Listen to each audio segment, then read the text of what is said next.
ఇటీవల ఈ రాష్ట్ర ముఖ్యమంత్రి వర్యులు శ్రీ నారా చంద్రబాబు నాయుడు గారు నాయుడుపేటకు వచ్చినటువంటి సందర్భంలో పూర్తి అవాస్తవాలతో కూడినటువంటి ఆయన చెప్పిన విధానం తను చేయకపోయినా చేసినట్టుగా ప్రతి ఒక్క కార్యక్రమాన్ని కూడా నేనే చేశానని చెప్పి ఆయన చెప్పుకోవటం అనేది ఆయనకు ఒక అలవాటుగా మారినటువంటి పరిస్థితి మనందరికి కూడా తెలుసు.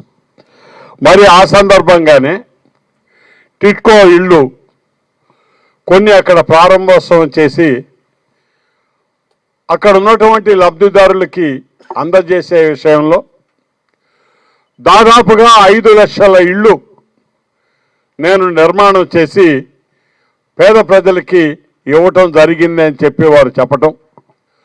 మరి అదేవిధంగా ఫిషింగ్ హార్బర్ జువల్దిన్నెలో అసలు మొట్టమొదట ఫిషింగ్ హార్బర్ ఇచ్చిందే నేనని చెప్పి మాట్లాడటం. ఏదైనా కానీ ఎవరైనా చేసి ఉండని కాక అతను అంతకు ముందు, కానీ ఈయన అధికారంలోకి వచ్చిన తర్వాత మాత్రం ఏ ప్రశస్తం కలిగినటువంటి కార్యక్రమం అయినా సరే అవి నేను చేసిందే అని చెప్పుకోవటం ఆయనకు ఒక అలవాటుగా మారింది. మరి ఆ సందర్భంగానే మనం గతంలో జగన్మోహన్ రెడ్డి గారు ముఖ్యమంత్రిగా ఉన్నప్పుడు ప్రతి ఇంటివాడికి పేదవాడికి ఒక ఇల్లు ఉండాలి అనేటటువంటి ఉద్దేశంతో దాదాపు 30 లక్షల ఇళ్ళ పట్టాలు తయారు చేసి ఈ రాష్ట్రంలో కులాలకి మతాలకి పార్టీలకి అతీతంగా పేదవాడైతే అర్హత కలిగి ఉంటే తప్పనిసరిగా అతనికి ఇవ్వాలి అని చెప్పి ప్రభుత్వ అధికారులను నిర్దేశించి ఆయన చేసినటువంటి ఒక మహాయజ్ఞం ఆ పేదవాళ్ళకి ఆ ఇళ్ల పట్టాలు కానివ్వండి, ఇళ్ళు కానివ్వండి. మరి ఆ ఇళ్ల విషయంలో ఈరోజు ఎక్కడ చూసినా కూడా లక్షలాది ఇళ్ళు పూర్తిగా నిర్మించడం జరిగింది. జగన్మోహన్ రెడ్డి గారి పరిపాలనలో లక్షల ఇళ్ళు నిర్మాణం జరిగిందని సాక్షాత్తు వారి అసెంబ్లీ సాక్షిగానే వాళ్ళ మంత్రులే మొన్న చెప్పడం జరిగింది. అసంపూర్తిగా దాదాపు 80% పూర్తి చేసినటువంటి వాటిని కొన్నిటిని తెలుగుదేశం పరిపాలనలో పూర్తి చేసి మొత్తం ఆ ఘనత అంతా కూడా చంద్రబాబు నాయుడు గారు నాదేనని చెప్పటం ఎంతవరకు సమంజసం అని చెప్పి మేము అడుగుతున్నానండి. మరి అదేవిధంగా వాళ్ళు ప్రజా ప్రయోజన పథకాలు జగన్మోహన్ రెడ్డి గారు ఏవైతే ఆ రోజు పేదవాళ్ళ కోసం వాళ్ళకి సంక్షేమ కార్యక్రమాల రూపంలో వెసులుబాటు అయితే ఇచ్చారో ఆ కార్యక్రమాలన్నిటిని కూడా నేను నెరవేరుస్తాను, అంతకంటే మిన్నగా చేస్తాను అని చెప్పి అధికారంలోకి వచ్చిన తర్వాత మనకు అందరం చూస్తున్నాం. ఎన్నో కార్యక్రమాలను ఆయన రద్దు చేయడం జరిగింది. రద్దు చేయలేనటువంటి కార్యక్రమాల్ని పేర్లు మార్చి వేరే పేర్లతో ఇది నేను సృష్టించాను, నేను ఇస్తున్నాను అని చెప్పి చెప్పడం జరుగుతుంది. మరి అదే సందర్భంగా అమరావతి ఆ కార్యక్రమంలో దాని నిర్మాణ కార్యక్రమంలో ఆయన చేసినటువంటి హంగామా అంతా ఇంత కాదు. ఈరోజు చూస్తూ ఉన్నాం, అమరావతి బిల్లు పాస్ అయింది అని చెప్పి అదొక చారిత్రక ఘటన అని చెప్పి వారు చెప్పడం జరిగింది. జగన్మోహన్ రెడ్డి గారు ఏ రోజు కూడా అయ్యా మేము అమరావతికి వ్యతిరేకం కాదు, ప్రభుత్వ భూములు ఉన్న కాడ మీరు అమరావతిని నిర్మించండి, రైతులు పొట్టగొట్టి మీరు పొలాలు తీసుకొని ఆ పొలాలను రియల్ ఎస్టేట్ వ్యాపార కేంద్రాలుగా మార్చి మీరు అమరావతిని నిర్మిస్తామంటే దానిని మేము వ్యతిరేకిస్తున్నామని మాత్రమే ఆయన చెప్పడం జరిగింది. మరి ఈరోజు చూసాం, మొదటి దఫా 50,000 ఎకరాలు అన్నారు. 50,000 ఎకరాలకి మౌలిక సదుపాయాలకి 1,00,000 కోట్లు అవసరం అని చెప్పి ఆయనే చెప్పడం జరిగింది. మరి ఈరోజు మళ్ళీ ఇంకొక 50,000 కోట్లు, 50,000 ఎకరాలు, ఎందుకంటే అసంపూర్తిగా ఉంటుంది అమరావతి క్యాపిటల్ సిటీ. 50,000 ఎకరాలతో మొదటేమో అత్యంత సుందరమైన, అత్యంత మహత్తరమైనటువంటి క్యాపిటల్ సిటీ నిర్మిస్తాను 50,000 ఎకరాలతో అని చెప్పిన మనిషి 50,000 ఎకరాలతో అది కేవలం ఒక మున్సిపాలిటీ మాత్రమే అవుతుంది. మాకు ఇంకొక 50,000 ఎకరాలు రైతులు కనుక ఇచ్చినట్టయితే సంపూర్ణమైనటువంటి క్యాపిటల్ సిటీ నిర్మిస్తామని చెప్పి వారు చెప్పడం జరిగింది. మరి 1,00,000 ఎకరాలకు వారి లెక్కల్లోనే మౌలిక సదుపాయాలు అంటే కేవలం రోడ్లు, డ్రైన్లు, వీటి మాత్రమే దాదాపు 2,00,000 కోట్ల ఖర్చు అవుతుందని చెప్పి గణాంకాలను కూడా ప్రభుత్వమే చెప్పడం జరిగింది. మరి ఈరోజు ఒక్కటే అడుగుతున్నాం, ఈయన 9 సంవత్సరాలు ముఖ్యమంత్రిగా ఉన్నటువంటి పరిస్థితుల్లో కూడా అమరావతికి ఆయన ఖర్చు పెట్టగలిగింది కేవలం 8,000 కోట్లండి. 2,00,000 కోట్లు పక్కన పెట్టండి. 50,000 ఎకరాలు మొదటి దఫా తీసుకున్న దానికి మౌలిక సదుపాయాలు కల్పించడానికి 1,00,000 కోట్లు అవసరమైతే ఈయన కాలంలో ఈయన ఖర్చు పెట్టింది 8,000 కోట్ల రూపాయలు మాత్రమే. మరి ఈ లెక్కన ఈ నిర్మాణం ఎప్పటికి పూర్తి కావాలి?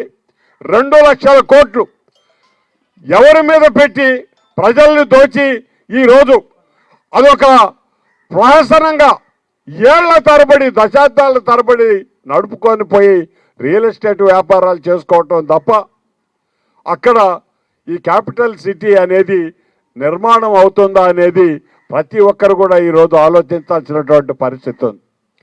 ఈరోజు ఆయన చెప్తున్నాడు ఎవరు టచ్ చేయలేరు అమరావతిని, బిల్లు పాస్ అయిందని చెప్తున్నారు. అయ్యా మేము ఒకటే మనం చేస్తున్నా, కేంద్ర ప్రభుత్వం, రాష్ట్ర ప్రభుత్వం సానుకూలత కలిగినటువంటి పరిస్థితుల్లో ఏ బిల్లు అయినా కూడా పాస్ అయిపోతుందండి. ఏ బిల్లు అయినా తృణీకరించబడుతుందనేది కూడా వాస్తవం. ఇందులో పెద్ద ఘనమైన విశేషం అంటూ ఏమీ లేదండి. అమరావతిని అసలు ఎవడు వ్యతిరేకించలా. చట్టపరమైనటువంటి, చట్టబద్ధత కలిగినటువంటి ఆ రోజు జగన్మోహన్ రెడ్డి గారు చెప్పినట్టు శాసనసభ మొత్తం కూడా, శాసనసభ వ్యవహారాలన్నీ కూడా అమరావతి విజయవాడలోనే జరుగుతాయని చెప్పి వారు చెప్పారే తప్ప అయ్యా మాకు అమరావతి అనే పేరుతో ఇక్కడ క్యాపిటల్ సిటీ నిర్మించే పనే లేదు, మేము వేరే చోట పెడుతున్నామని చెప్పి ఆయన ఏ రోజు చెప్పినటువంటి దాఖలాలు లేవు. కానీ ఈరోజు వాళ్ళు చేసేటటువంటి అమరావతి అనే పేరుతో అవినీతి, దోపిడీ, డైవర్షన్ పాలిటిక్స్లో భాగంగా ఈరోజు ప్రశ్నించేసరికి వాళ్ళ అవినీతిని అడుగటం మొదలుపెట్టేటప్పటికీ ఈరోజు చట్టబద్ధత, చట్టం అనే కొత్త మాటలతో ఈరోజు అమరావతి బిల్లు మేము తీసుకొని వచ్చాం, ఇంకెవరు దీన్ని టచ్ చేయలేరు. ఎవరు అడిగారా? ఎవరు టచ్ చేస్తామని చెప్పారు? మీరు చేస్తున్నటువంటి దోపిడీ అయ్యో ఒక్క సదరపు అడుగుకి 14,000 రూపాయలు ఖర్చు. ఎక్కడ కూడా కని విని ఎరుగునటువంటి ధర ఇది. ఎందుకంటే ఢిల్లీలో కూడా అంత పార్లమెంటు కడితే దేశ రాజధానిలో అక్కడ కానటువంటి ఖర్చు అంతకి 2 ఈరోజు అమరావతిలో అవుతుంది అని మీరు చెప్పటం చూస్తే దాని పరిస్థితి ఏమిటనేది చదువుకున్న ప్రతి ఒక్కడికి కూడా కలిగేటటువంటి అనుమానం అక్కడ ఉన్నటువంటి దోపిడీ గురించి అని చెప్పి నేను ఈ సందర్భంగా మనవి చేస్తున్నాం. మరి ఇదే రకంగా ఆయన ఒక్క మాట చెప్తే ఖచ్చితంగా అది అబద్ధమే. ఎందుకంటే ఈరోజు జువ్వలదిన్నె చూసాం మనం.